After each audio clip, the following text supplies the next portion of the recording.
Hi students, Professor Sermo here coming at you with another lecture. Last week we looked at the mania phase of a meme and how the meme explodes into popularity, how it gets even more popular than it ever has before. This week we will be finishing up this series by looking at the final stage that a meme will go through in its life, the drop-off phase.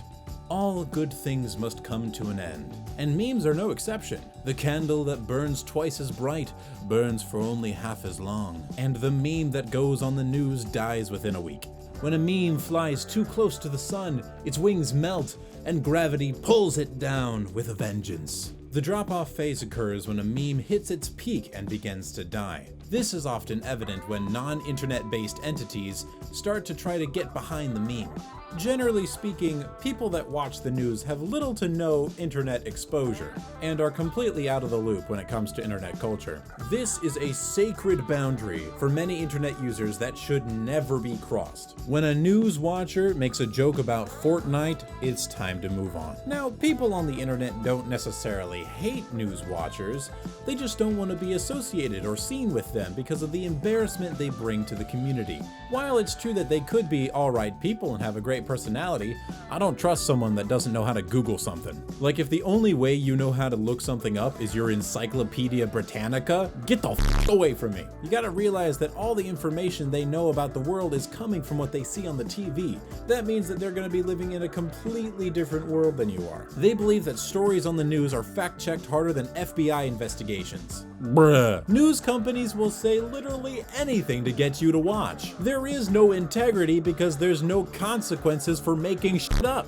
Oh no, people would stop watching the news if they were making stuff up. They need to keep their reputation as journalists. People did stop watching the news. It's because of people like them that the news can keep going on with its unresearched dog water pumping out an ad every 5 minutes. News is a business, not a public service. When people like this start to get behind a meme, everyone on the internet knows it's probably time to move on. This is when the meme's value starts to drop. There's a bit of a small spike here when the normies start taking part in it, but unfortunately that inevitably sends it to the cringe realm, which dooms the meme forever. To make matters worse, capitulation occurs, which is huge companies start trying to make money off the meme, and that sends it even further down to be so unpopular that it's so unpopular that people don't even want to hear about it. It slowly moves back up due to ironic usage.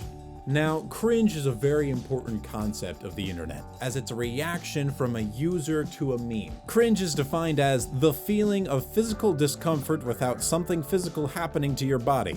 That is usually caused by secondhand embarrassment, witnessing physical discomfort happening to someone else or something else, opinions and acts that you disagree with on a fundamental level, and so on. When a meme has become cringe, it starts to generate a negative physical reaction in the viewer's body. This could be because it was said in a movie, on TV, adopted by normie community, or it just reminds the viewer of something negative that happened in their past. A meme will decrease in popularity to be even lower than when it first started in the stealth phase. This is considered meme death.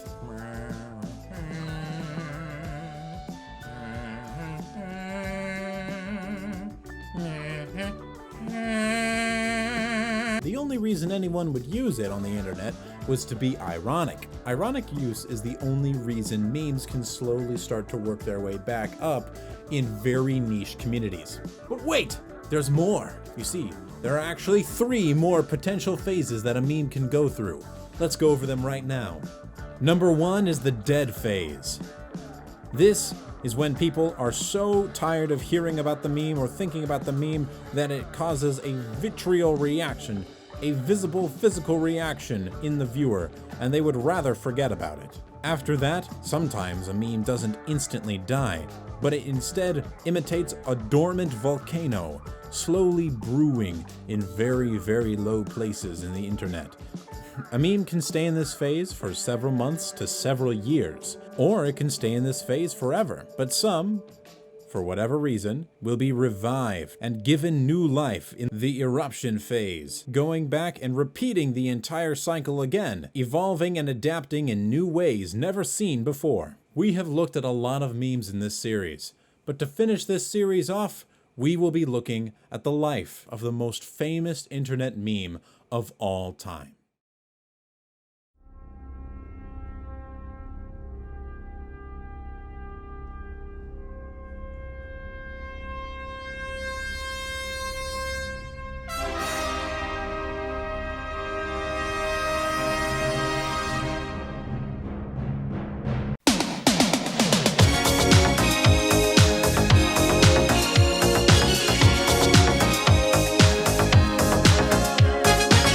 Yes, the Rickroll.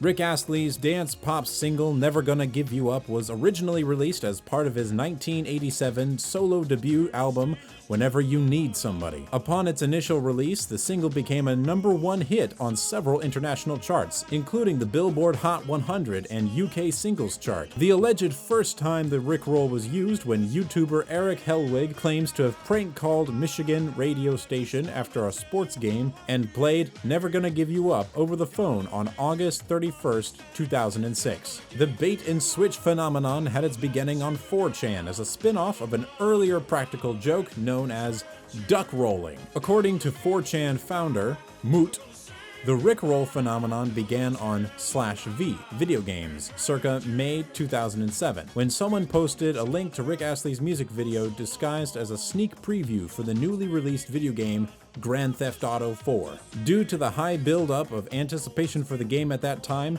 many GTA fans on the board fell victim to the bait-and-switch prank, and the joke became popular on 4chan. In February 2008, during the anonymous Project Channeloggy protests against the Church of Scientology, Never Gonna Give You Up was played from boomboxes, performed, and shouted.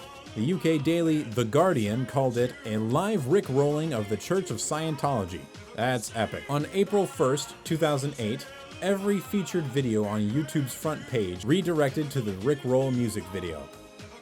On April 9th, 2018, the creators of the television show Westworld posted a video entitled Westworld Season 2, a premiere promising spoilers, but all viewers got was a video of the cast members singing Never Gonna Give You Up. You may have noticed that this meme was around for a really long time. This is actually because the meme went through several cycles and revived several times. In fact, it's still alive today, with new variations being made every day, with an interesting twist.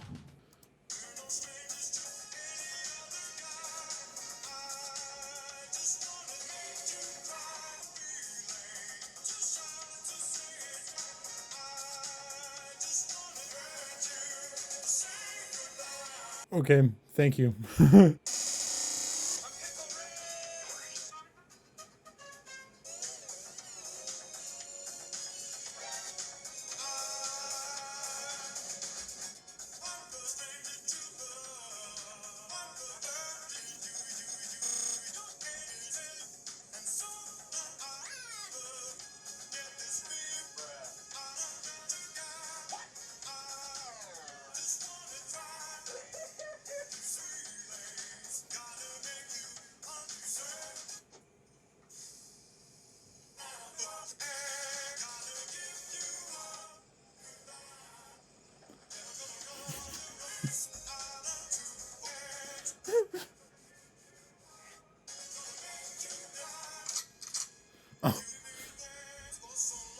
Oh. All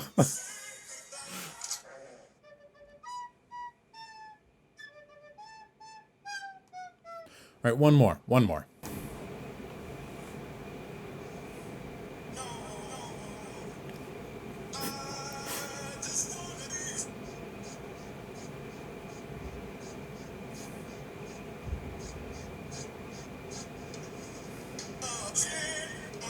Oh shit! It's Rick Ashley!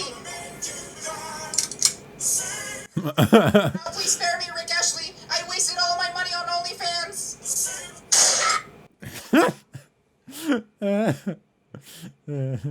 Well, students, I think that'll do it for this series of lectures on the life of a meme. And until next time, I just wanna hurt you and say goodbye.